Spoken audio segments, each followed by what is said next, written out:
Boa noite. Quando a programação estava sendo preparada, o professor José Carlos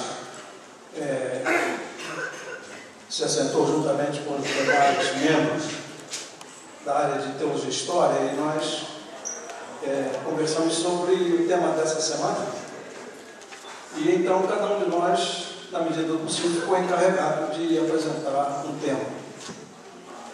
Dentro dos meus estudos mais recentes, a minha dedicação ao estudo do movimento pentecostal, então eu sugeri que hoje à noite a gente conversasse um pouco sobre a ética pentecostal vis-à-vis a ética protestante. E eu não imaginei que eu estava me metendo numa enrascada muito grande, porque eu não tinha a ideia da enorme produção sobre ética pentecostal que está acontecendo fora do Brasil. Especialmente levando-se em consideração o que está acontecendo no continente africano, com estudos bastante rigorosos sobre os movimentos pentecostais na África, especialmente em países como a África do Sul, Nigéria, Gana, mas também em outras partes da África, com muitos pesquisadores, tanto locais, como também de fora da África, e também entre os latinos nos Estados Unidos. Uma grande produção de trabalhos, e eu não tive condições de digerir toda a literatura. Eu estava perguntando agora à professora Sandra se ela já tinha ouvido falar de um estudo de Peter Berger sobre o pentecostalismo na Guatemala, e ele disse, o título do artigo é sugestivo: Max Weber está vivo, bem vivo na Guatemala. É um artigo em que ele estuda a Guatemala, tem percentualmente a maior população evangélica na América Latina, e até mesmo um pesquisador da estatura, não somente física, mas estatura intelectual de Peter Berger, se dedica ao estudo e à discussão deste tema. Então, o que eu vou apresentar para vocês hoje é somente um primeiro esboço de um trabalho que eu agora sinto que eu tenho a responsabilidade de aprofundar por causa dessa literatura enorme, que realmente me surpreende. Infelizmente, com respeito à realidade do pentecostalismo no Brasil, há alguns poucos trabalhos sobre a questão ética e o pentecostalismo. Mas fora do Brasil, essa discussão já está num estágio bastante avançado. Isso mostra, por outro lado, a deficiência dos estudos sobre o pentecostalismo no Brasil. E ainda que haja uma produção considerável sobre o movimento pentecostal no Brasil, o movimento pentecostal carece muito de uma maior atenção por parte do mundo acadêmico. Na próxima semana eu vou estar em Quito, Equador, participando de um encontro de teólogos pentecostais latino-americanos. Eu sou, juntamente com uma senhora do Rio de Janeiro, que eu não tenho ainda o privilégio de conhecer, eu e ela somos os únicos brasileiros que fomos convidados para participar deste encontro. Lamentavelmente, não há nenhum teólogo pentecostal convidado para participar desse encontro. E o convite a mim, eu não sei da senhora qual foi a situação, mas eu fui convidado por causa do meu relacionamento pessoal com alguns dos teólogos pentecostais que estão organizando esse encontro. Nesse meu trabalho eu faço uma discussão sobre a teologia pentecostal que está sendo feita no Brasil. Eu estou introduzindo para um público maior na América Latina alguns teólogos pentecostais que, inclusive os pentecostais nossos aqui, somente mais recentemente tomaram conhecimento, que é o pessoal de Joinville. E a maioria deles fazendo doutorado lá em São Leopoldo, na Escola Superior de Teologia Luterana, mas há uma nova geração de teólogos pentecostais da Assembleia de Deus, da Assembleia de Deus, fazendo um trabalho realmente extraordinário. Sábado atrasado, eu participei de um encontro durante todo o dia, de um encontro de 50 estudantes de teologia, todos eles mestrandos e doutorandos, todos eles pentecostais, a maioria da Assembleia de Deus. Então, quer dizer, há toda uma produção sobre o pentecostalismo no Brasil que, infelizmente, ainda está no subterrâneo da teologia brasileira. E o que eu mais me surpreendo é que a maioria dos pentecostais ainda ignoram essa produção. Mas vamos então ao nosso tema desta noite. O século XV foi a transição da Idade Média para a Idade Moderna. No século XV, uma série de acontecimentos vão se acumulando ao longo do século e vão preparando a passagem da Idade Média para a Idade Moderna.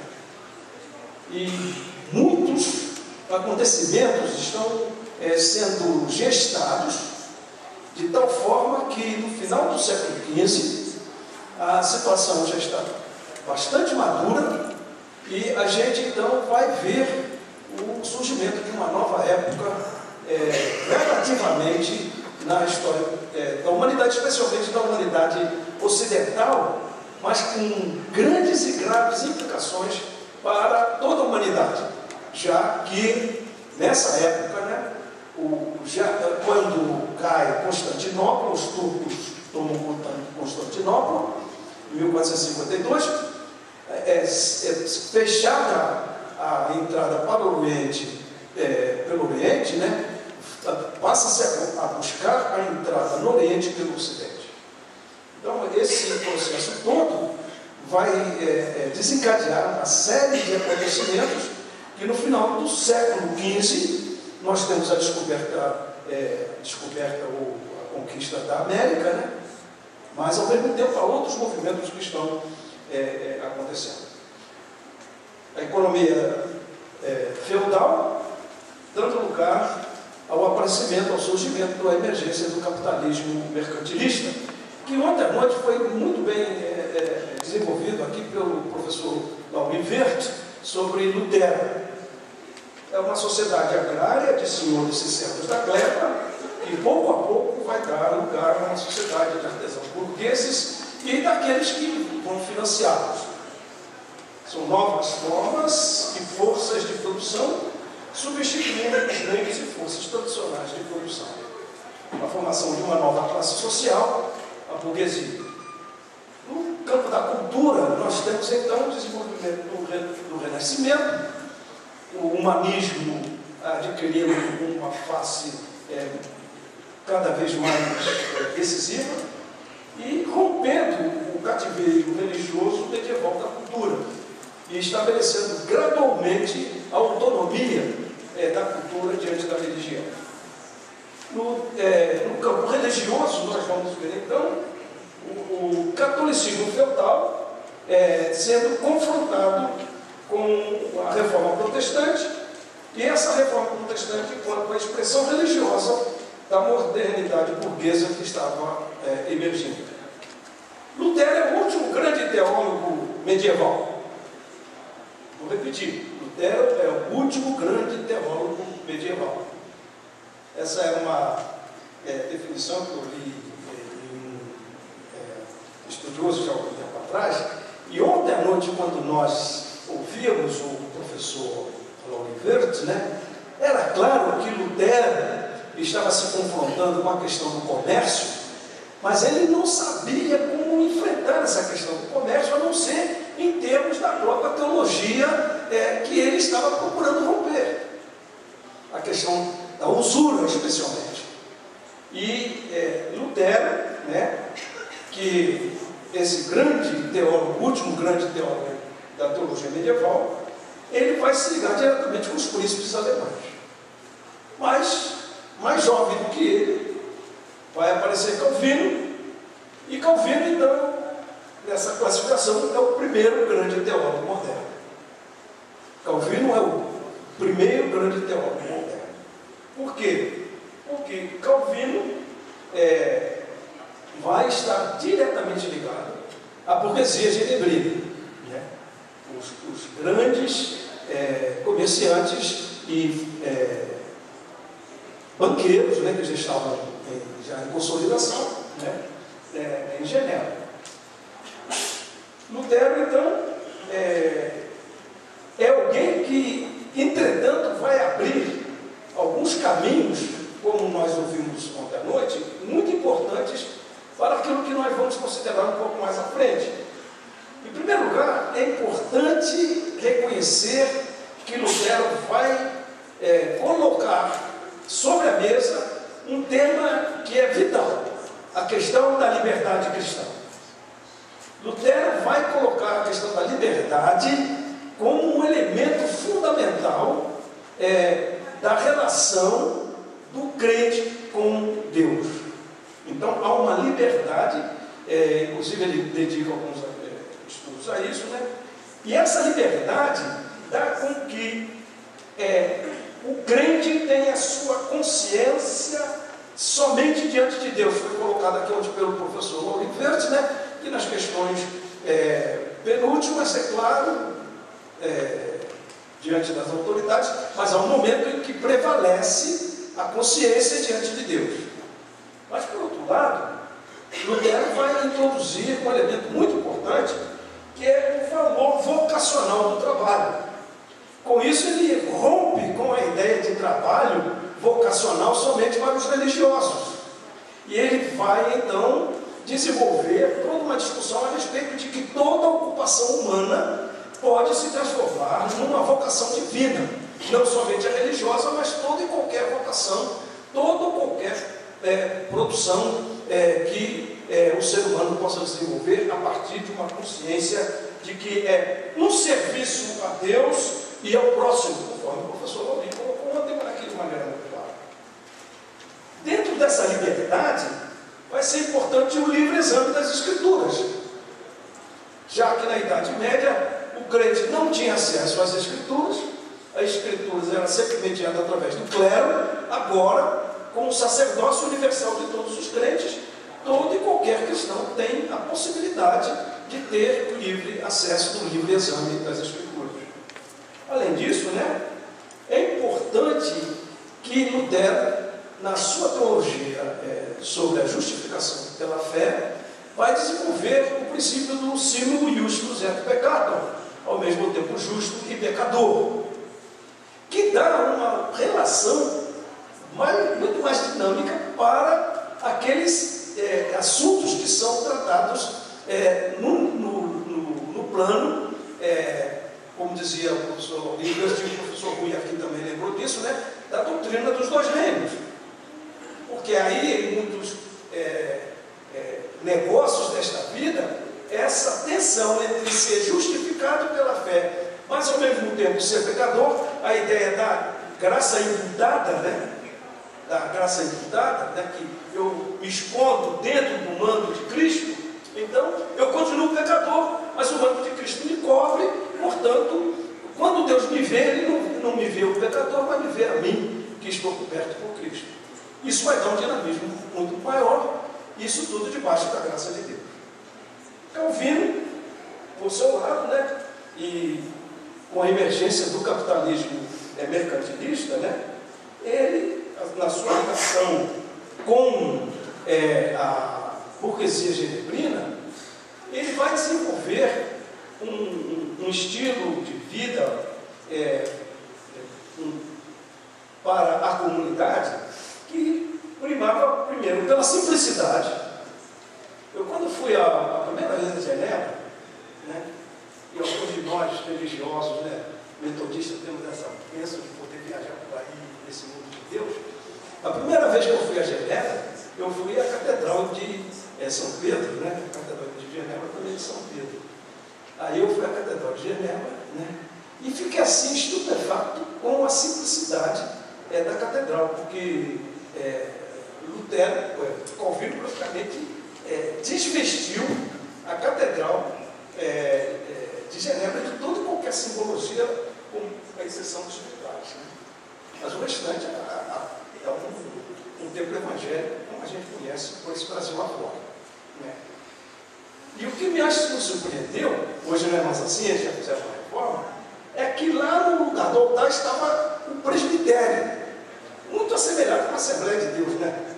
Muito assemelhado com a Assembleia de Deus. Lá tem o púlpito, né? E a presbiterada toda lá. Então era clássico, né? Essa disposição. A simplicidade, a diligência, a honestidade, a frugalidade, que é igual à austeridade, o trabalho como meio legítimo e digno de se prosperar. Nesse processo, né, isso é século XVI, isso vai influenciar os puritanos na Inglaterra. Os puritanos são um partido minoritário na reforma inglesa. A reforma anglicana, que é a via média, como todos nós sabemos, ela é uma combinação da reforma protestante e do catolicismo, tanto na ordem como na liturgia, né? Mas de teologia calvinista. Né? Os puritanos são a ala radical da reforma na Inglaterra, que no princípio da reforma não consegue se impor. No século XVII dão um golpe de Estado, matam um rei, tentam estabelecer uma comunidade, mas 30 anos depois são depostos e a realeza é restaurada. Mas os puritanos vão ser muito importantes pelo que vai acontecer aqui na América, especialmente na América do Norte.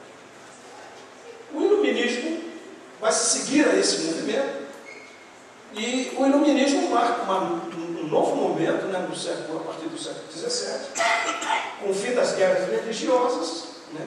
É preciso fazer agora um modus vivendi entre católicos e protestantes, não fique gastando dinheiro nas brigas, mas que o dinheiro que se produz seja colocado em termos do desenvolvimento das novas formas de produção que estavam já superando o capitalismo mercantilista e que no século XVIII vai dar lugar ao aparecimento da indústria. Então é preciso carregar esse dinheiro que estava na guerra de religiosa, pelo menos para a guerra que vale a pena, que é a guerra pelo mercado. Então, o iluminismo no fim das guerras religiosas, isso vai dar lugar a um exercício de atividade intelectual livre da tutela religiosa, progressivamente, e vai chegar o momento da emergência do sujeito autônomo e a sua centralidade. Penso, logo existo. É nesse contexto que então a gente tem que entender o trabalho de Max Weber sobre a ética protestante e o espírito do capitalismo.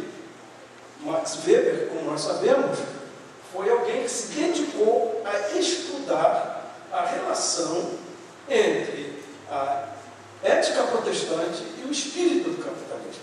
E dedicou-se a isso, e até hoje o pessoal das ciências da religião ainda navegam muito, né, nessas águas, com avanços, né, bastante significativos, a tal ponto que Peter Beck, essa vaca sagrada da sociologia da religião, escreve esse texto, né, recente, um texto recente, né, Deus está vivo e vambora.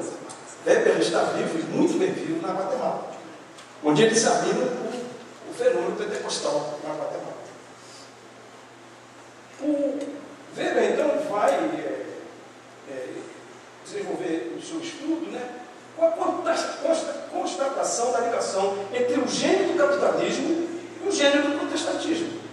Ele vê uma relação, não uma relação causal, mas uma relação dinâmica entre capitalismo e protestantismo. E que, de uma certa maneira, né, ele vê uma oposição entre a prosperidade das sociedades protestantes vis-à-vis com a pobreza das sociedades católicas.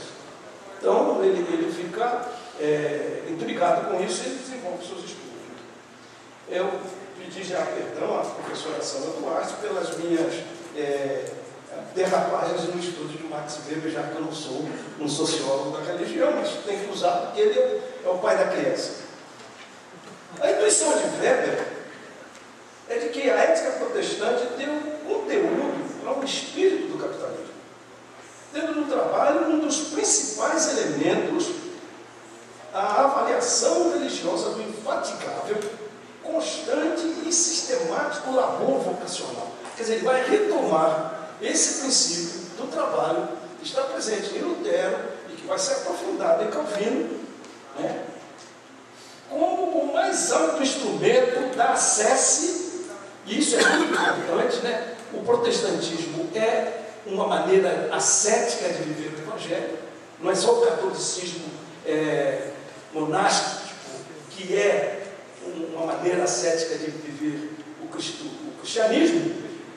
Esse ascetismo, que era próprio dos conventos e dos mosteiros, vai se passar para todos os demais campos da vida, porque exatamente não é só o trabalho religioso que é vocacional, mas todo o trabalho se transforma numa vocação divina. E ao mesmo tempo o mais seguro meio de preservação da redenção da fé e do homem. E aí é homem mesmo, porque ele não tinha nenhuma linguagem inclusiva, né? Deve ter sido presumivelmente a mais poderosa alavanca da expressão dessa concepção de vida, que ele diz que aqui apontamos como o espírito do capitalismo. Então, o texto dele, né? O trabalho passa a ser visto como uma obrigação para com Deus, uma vocação.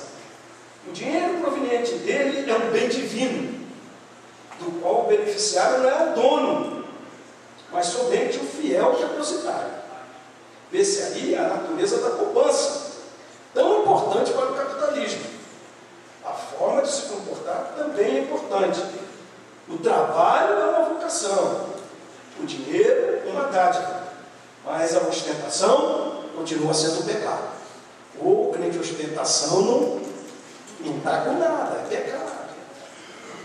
O significado intramundano do protestantismo como religião do novo homem burguês, cristandade protestante e prosperidade econômica. O modo de vida protestante como incentivo para o progresso econômico.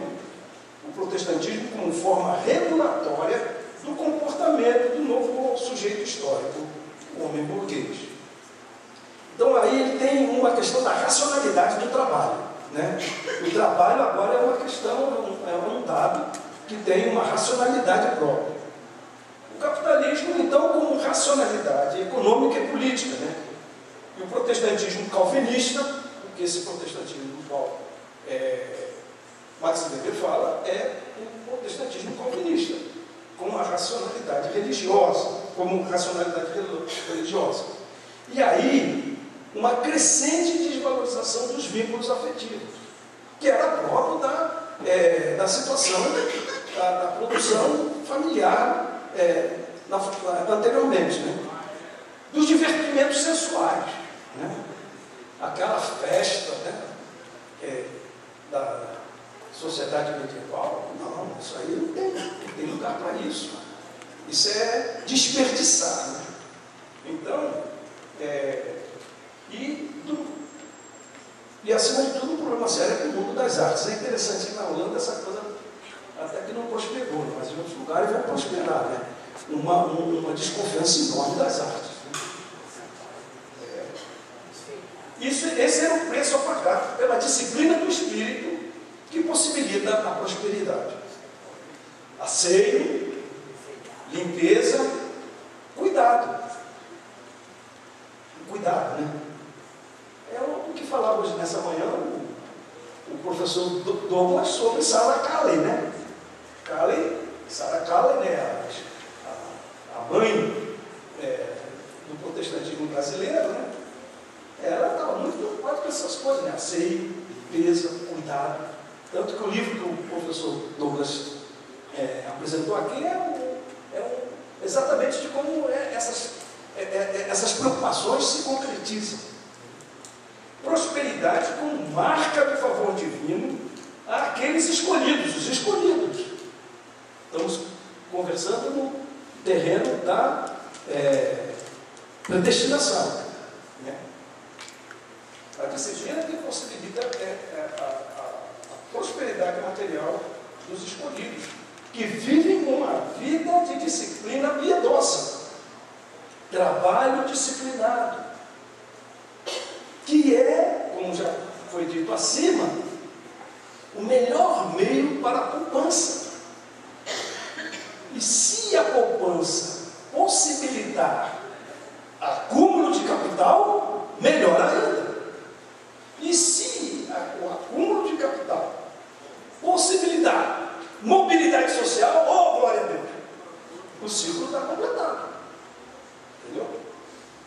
A relação, portanto, dessa vida disciplinada não é um fim em si mesmo, mas é um meio para se glorificar a Deus e servir ao próximo. Note bem que essa dinâmica do espírito protestante, dentro do espírito capitalista. Esse ascetismo protestante é estímulo ao progresso econômico. Acontece que dentro desse processo tem um outro processo que é contrário ao próprio processo. É que esse tipo de processo leva ao desencantamento do mundo, da realidade. O que quer dizer isso? A mágica, o milagre não tem mais lugar. Essa é a consequência. Não é à toa, que é nesse contexto, que vai começar a se desenvolver toda uma maneira, tanto filosófica, posteriormente teológica, de racionalizar a teologia. Ora, essa questão, enquanto estava na Europa, ela tinha um contexto de alguns centenas de anos, 2000 anos de tradição cristã. Quando isso é transportado para a América, note bem que a gente não está falando aqui nem da Ásia e nem da África. A gente está falando de quê? Da Europa. E aí a gente vai começar da réplica da Europa, que são as Américas.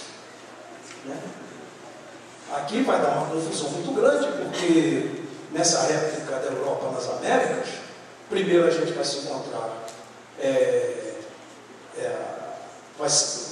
vai dar-se um encontro dos europeus com os povos nativos, e depois os europeus vão trazer africanos e africanas para as Américas, que vai criar uma complexidade muito maior das sociedades das Américas. Mas nós não podemos deixar de reconhecer que aquele grupo puritano que nós mencionamos lá da Inglaterra, na medida em que eles veem a dificuldade de seu projeto político-religioso ser imposto à sociedade inglesa, eles começam a transmigrar esse projeto da Europa para aquilo que eles vão chamar a Nova Inglaterra. E o puritanismo vai estabelecer-se na Nova Inglaterra. E o puritanismo que vem para a Nova Inglaterra, ele é o ascetismo na sua expressão mais exacerbada. Quem viu o filme As Bruxas de Salem se lembra muito bem de como essa situação desse ascetismo era realmente bastante forte naquelas comunidades. O calvinismo, então, é a marca do puritanismo na Nova Inglaterra. Reinhold Niebuhr, num livro que ele explora exatamente essas contradições do protestantismo norte-americano, não é Richard Niebuhr que faz esse livro, que é todo esse livro, é Reinhold Niebuhr. Reinhold Niebuhr, ele vai dizer que na América do Norte vai se dar uma transformação significativa desse calvinismo lá da Europa. Porque ele vai dizer o seguinte: na América do Norte, com o passar do tempo, esse calvinismo a prosperidade passa a ser um fim em si mesmo. Essa coisa do Reinhold Niebuhr realmente foi um texto que eu nunca tinha lido, li exatamente as minhas leituras. E aí, quando ele disse isso, eu disse: caramba, aqui tem um negócio completamente novo que eu não tinha ainda ouvido falar em nenhum lugar. Ele diz: a prosperidade na América do Norte deixa de ser um meio pelo qual, mediante o qual, a gente glorifica a Deus e serve ao próximo, como Lutero e como o próprio Calvino, porque Calvino nunca disse, isso é uma coisa que corre por aí, mas não é verdade. eu li outro artigo bastante substancioso, bastante consistente, de que Calvino nunca disse que ser rico mostra que foi predestinado. Muito pelo contrário. Ele diz exatamente o contrário. Mas dentro dos Estados Unidos, isso vai passar a ser uma verdade. Se você é próspero, é porque você foi escolhido por Deus para ser próspero. Se você é pobre, é porque você foi amaldiçoado por Deus para ser pobre. Passa a ser um fim em si mesmo, porque passa a ser um elemento de cristalização das classes sociais. E aí vem a negação da mobilidade social. O calvinismo puritano vai, entretanto, dar de cara com o arminianismo pietista dos metodistas.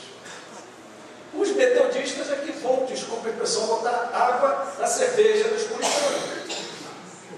Porque os metodistas dizem, esse negócio de que um foi predestinado para a salvação e outro foi predestinado para a maldição, isso é um Deus que não existe. Porque se Deus existisse, seria um monstro. E os metodistas vão, pouco a pouco, botar a colher deles nesse processo, de tal maneira que os metodistas vão fornecer para o capitalismo americano uma explicação teológica que faz com que esse círculo de imobilidade social seja rompido. Porque os metodistas vão dizer, olha, ninguém nasceu perdido. Definitivamente. Pode ser salvo. Mas se isso é verdade na eternidade, isso é verdade também aqui na Terra. Quem nasceu pobre não precisa morrer pobre. Da mesma maneira que quem nasceu batista não precisa nascer batista. Pode se transformar em metodista. Vai romper. A mobilidade espiritual é elemento importante para a ideologia do self-made man. Eu posso me fazer de mim mesmo. Bill Gates é um exemplo todo moderno. O garoto que estava lá na garagem com $2 no bolso, hoje é o homem mais rico do mundo.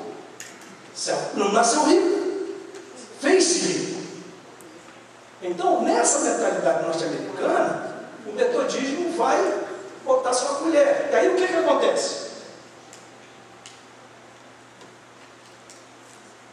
Tem a domesticação do calvinismo e a domesticação do metodismo. O calvinismo e o metodismo são domesticados nos Estados Unidos. Então não é o calvinismo dos puritanos na Inglaterra, mas também não é o metodismo de hoje.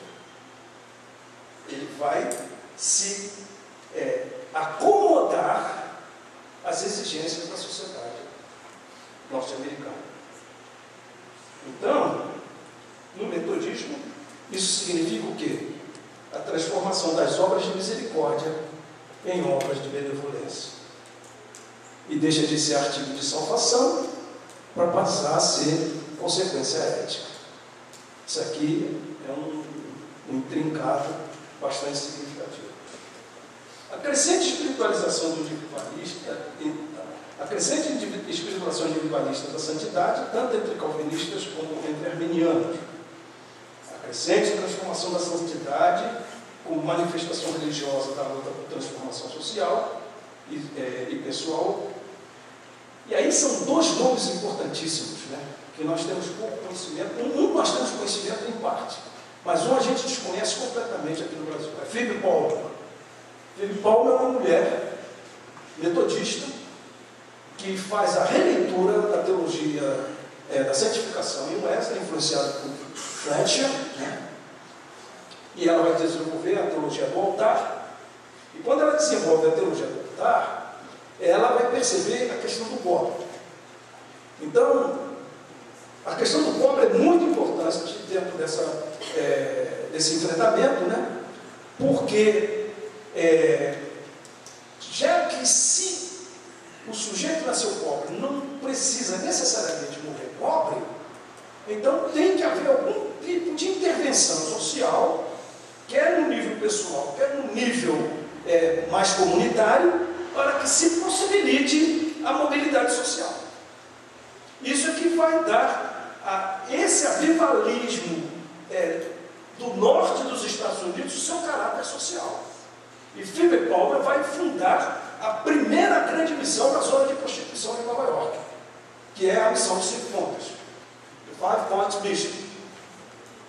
Então é muito importante, porque essa mulher é nada mais, nada menos a fundadora das terças-feiras de oração dos cultos de vigia e hora, e que buscava a experiência da perfeição cristã, e que vai ser uma das gênesis do movimento pentecostal. Mas o outro nome que nós conhecemos em parte, conhecendo só como avivalista, é Charles Finney. Charles Finney, antes de ser avivalista, era teólogo, antes de ser avivalista, era reformador social. E especialmente Finney foi um dos grandes combatentes na luta pela abolição da escravatura nos Estados Unidos, que vai cerrar fileiras com a União na guerra contra o Sul. Então, na medida em que esse avivalismo, que tem fortes implicações sociais, vai perdendo força, o que vai acontecendo?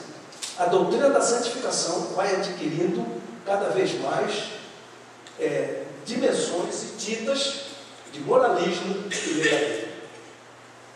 Já que a santidade da perfeição cristã é impossível, aí passa-se a apelar para aquelas qualidades da simplicidade, da austeridade, da frugalidade, que era própria do puritanismo.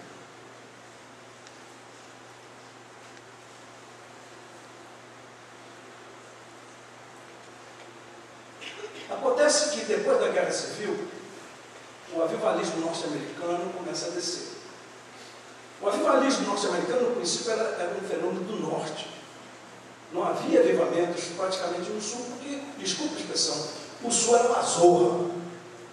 Geórgia era uma zorra, por isso que o Wesley ficou desesperado quando chegou lá na Geórgia. Por quê? Porque as colônias do norte, da Inglaterra, que foram desenvolvidas pelos puritanos, as colônias do meio, que foram desenvolvidas religiosamente por presbiterianos, anglicanos e batistas, e muito mais posteriormente os metodistas, era um pessoal que tinha esse padrão protestante, puritano, pietista. O sul não, o sul era uma zona, eu vou te usar a expressão mais grosseira que tem, era uma zona, porque tinha tudo de lá por causa do problema da honra, do gentilhomem. Por exemplo, Wesley, quando foi à Geórgia, ele não foi num empreendimento da coroa britânica, ele foi num empreendimento comercial de um sujeito que queria explorar. Então ele vai lá. Então o sul era refratário ao avivamento, porque avivamento é coisa de mulher. Coisa de macho não é. Era a mentalidade do sul. Esse negócio de homem ser manso, humilde de coração, só pode ser coisa de frouxo. Porque o negócio aqui é na base do espadinho e na base da pistola, o duelo. O sul é refratário ao avivamento por essas dimensões. Sabe, é que essas histórias não são contadas aqui na discussão do protestantismo norte-americano, porque o protestantismo americano que nós estudamos aqui ainda está muito baseado numa literatura da segunda metade do século XX. Tem uma literatura do século XXI que mostra isso de uma maneira muito clara nos Estados Unidos. O estudo da historiografia do protestantismo nos Estados Unidos hoje é uma explosão fantástica, extraordinária. Não só de teólogos, mas de sociólogos, antropólogos, historiadores. liberalismo, então, passa a ser forte no avivamento quando ele vem para o sul. Porque é a maneira que vai ter de se enfrentar essa oposição que tem aqui. E aí, né, vem a guerra, e a guerra foi uma explosão de avivamento para tudo quanto era lado, especialmente quando a guerra começou a ficar feia para o lado do sul, a religião passou a ser realmente o refúgio do povo, né, e começou a explodir avivamento, tudo quanto era lado, né, essa religião que vem do sul, ela já vem desvestida desse caráter de transformação social, porque o sul não queria a libertação dos escravos. E eles chamaram a derrota a causa perdida, porque eles tinham a certeza absoluta que Deus estava do lado deles. E se eles perderam, que Deus fez isso com a gente? E eles vão então desenvolver a ideia da igreja espiritual. E isso vai ser realmente trágico, tanto para o protestantismo quanto para o pentecostalismo. Por quê? Todos os missionários metodistas vieram do sul dos Estados Unidos. Todos os missionários batistas vieram do sul dos Estados Unidos. E a maior parte dos missionários presbiterianos vieram do sul dos Estados Unidos. E a mentalidade dos pentecostais, que tanto Berg, Wimmer como Franciscano não tinha nada a ver com essa história, mas esse tipo de espiritualidade transmundana, não intramundana, já tinha desaparecido. O moralismo e o legalismo do ethos protestantismo brasileiro. O ethos do protestantismo e do pentecostalismo brasileiro, em termos de ética, é moralista e legalista. Então, isso vai ser a marca nossa de 1854, quando os Carlos chegaram ao Brasil. Até 1970, essa vai ser a marca. Por quê? Nós somos, não sou do mundo, eu não sou do mundo eu não sou. Não sou do mundo eu não sou. Não sou do mundo porque Cristo me salvou. Por isso eu canto aleluia. Por isso eu canto glória a Deus. Por isso eu canto aleluia. Por isso eu canto glória, aleluia.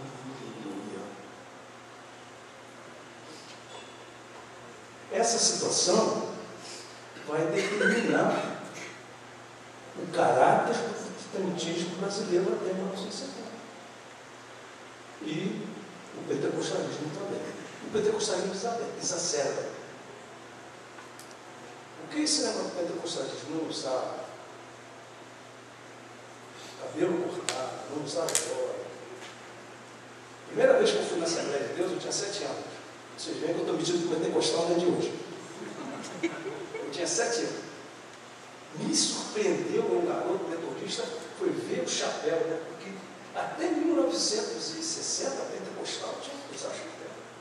Igual o segundo mundo foi o chapéu na camisa. Vai explicar no passado. Confuso agora. Cheguei às minhas aí. As mudanças culturais, econômicas e religiosas dos últimos 40 anos, globalização como fenômeno cultural e econômico no contexto da pós-modernidade, conforme nós vimos hoje de manhã, pessoal, hoje de manhã, o nosso irmão, o professor Helmut Henderson, deu uma palestra que eu disse para ele, você precisava ter falado primeiro ou depois, porque aí ficava mais claro, né? Eu não precisava. Mas essas transformações que têm se dado nesses últimos 40 anos, né, que são importantíssimas, né? Primeiro, a desqualificação das utopias revolucionárias, conforme ele falou hoje, né, a partir de 1968. 1968 foi, como diz o Zueni Ventura, foi o ano que não acabou. Está até hoje o ano. Esse confronto que a gente viu nas eleições aí, grande parte ainda é resquício daquele confronto de 68. A desqualificação das utopias revolucionárias, a partir de 1968, começam a ser completamente recolocadas. A derrota norte-americana no Vietnã,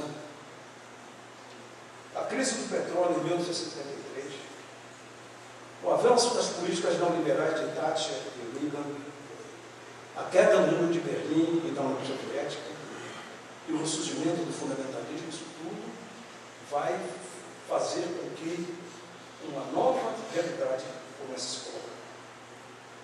Hoje de manhã, o professor Helmut falou sobre a aceleração do tempo e o encurtamento dos espaços.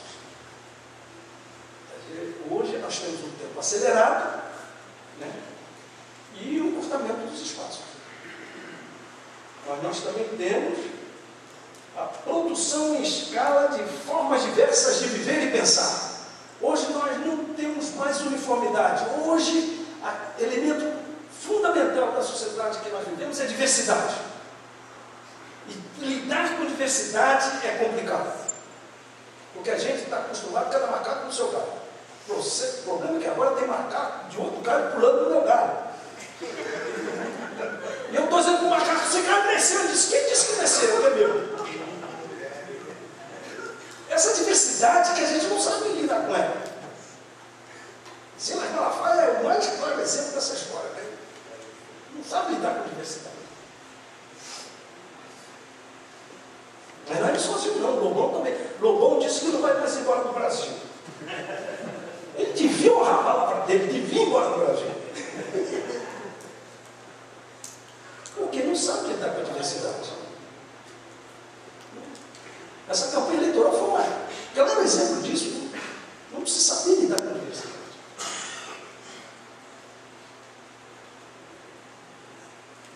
A fluidez das fronteiras, que Paulo chama a modernidade líquida, né? Eu hoje, segunda-feira, estou na igreja metodista. Não, na igreja metodista não. Domingo eu estou na igreja metodista. Segunda-feira eu estou na Universal. Terça eu estou no Renascer. Vou por aí afora. Não tem fronteira. A circulação promove das pessoas e das coisas, e dos bens materiais. Não somente de forma física, lembrava o professor Rui ontem, mas também de forma virtual. De forma virtual. A monetarização dos recursos humanos e materiais. E aqui me parece que a ética pentecostal e a ética protestante entraram realmente em xeque. O reino da necessidade é substituído pelo reino do desejo. O reino da necessidade é substituído pelo reino do desejo. Não que o desejo em si seja mau, como dizia ontem o professor Will, como dizia hoje o professor Helmut, né? Não é, as coisas em si não são más, mas o uso que a gente faz dessas coisas é que às vezes leva à perversidade. Então, a substituição da necessidade pelo desejo. A minha irmã, quantos minutos mais eu tenho? Mas a minha catarata não deixa ver, nem tem que papel aí. Você devia ter batido um sino. Vou finalizar. E aí as novas formas violentas de exclusão e marginalização. Né? A gente exclui e marginaliza de modo violento. O outro diferente. Se eu puder, eu até elimino. É neste contexto que surgem as novas formas de ser pentecostal. O neopentecostalismo. Com ruptura e superação da vinculação ascética. O neopentecostalismo não é asceta. Não quer saber daquele ascetismo de jeito nenhum. Birgit Meyer, uma antropóloga holandesa, tem um trabalho excelente sobre isso na Nigéria. Né? A ética protestante e a ética do pentecostalismo clássico não tem mais lugar. O neopentecostalismo é a ética utilitarista. É bom se funcionar. É bom se der certo. Se não der certo, você é o culpado. onde, paradoxalmente, o sujeito, para alcançar a superação da pobreza, aceita o reencantamento do mundo. E aí, o sujeito descentralizado terceiriza a experiência religiosa. Estão entendendo o que eu estou querendo dizer? Dentro da modernidade, o sujeito deixou de ser centro. O sujeito passou a ser centro. Com a pós-modernidade, deixa de ser o centro. Mas eu faço isso, e aí eu terceirizo a minha experiência religiosa. Terceirizo a minha experiência religiosa de que forma? Para o homem de Deus. Para o Macedo, o R.R. Soares, o Valmis, o apóstolo. A minha experiência religiosa é terceirizada. A experiência do outro é que passa a ser o paradigma da minha experiência religiosa.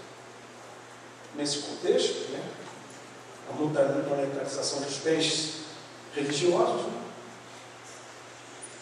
E aí a relação entre o crente e Deus passa a ser de contrato. O contrato. Eu termino, né? Isso tem uma questão muito complicada, que não vai dar tempo para a gente falar, mas você já sabe muito bem, que é nesse contexto que a gente tem que entender a batalha espiritual e a confissão positiva. Porque eu determino e declaro terminar.